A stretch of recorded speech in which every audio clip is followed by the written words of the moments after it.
ನಮಸ್ಕಾರ, ನೀವು ನೋಡ್ತಾ ಇದ್ದೀರಾ ನ್ಯೂಸ್ ಫಸ್ಟ್. ನಾನು ವಿದ್ಯಶ್ರೀ. ಈ ಕ್ಷಣದ ಪ್ರಮುಖ ಸುದ್ದಿಗಳನ್ನು ನೋಡ್ತಾ ಹೋಗೋಣ. ಅದಕ್ಕೂ ಮೊದಲು ಹೆಡ್ಲೈನ್ಸ್. ವಕ್ಫ್ ಬೋರ್ಡ್ ಅಧ್ಯಕ್ಷ ಸ್ಥಾನಕ್ಕಾಗಿ ಕಾಂಗ್ರೆಸ್ನಲ್ಲಿ ಜಟಾಪಟಿ. ಸಚಿವ ಜಮೀರ್ ಅಹಮದ್, ಮಲ್ಲಿಕಾರ್ಜುನ ಖರ್ಗೆ ಮಧ್ಯೆ ಪೈಪೋಟಿ. ಇವತ್ತು ವಕ್ಫ್ ಅಧ್ಯಕ್ಷರಾಗಿ ಖರ್ಗೆ ಆಪ್ತ ಸೈಯದ್ ಉಲ್ ಹುಸೇನಿ ಆಯ್ಕೆ.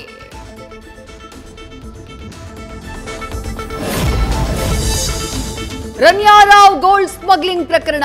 2021ರಿಂದ ಎಲ್ಲೆಲ್ಲಿಗೆ ಪ್ರಯಾಣ ಮಾಡಿದ್ಲು ನಟಿ ಅನ್ನೋ ಬಗ್ಗೆ ವಿವರ ಕಲೆ. 2023ರ ಜೂನ್ನಿಂದ ಈವರೆಗೆ 52 ಬಾರಿ ದುಬೈಗೆ ಟ್ರಾವೆಲ್, 45 ಬಾರಿ ಸಿಂಗಲ್ ಡೇ ಪ್ರಯಾಣ ಮಾಡಿರುವ ರನ್ಯಾ.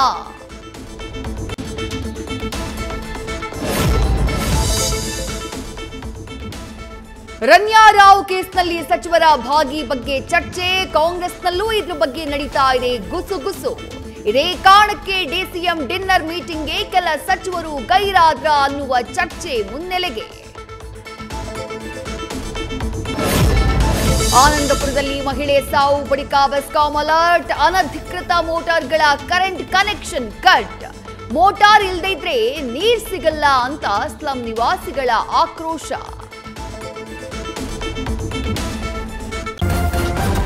ನ್ಯೂಸ್ ಫಸ್ಟ್, ನಿರ್ಭೀತಿಯಿಂದ ನಿಮ್ಮ ಪರವಾಗಿ.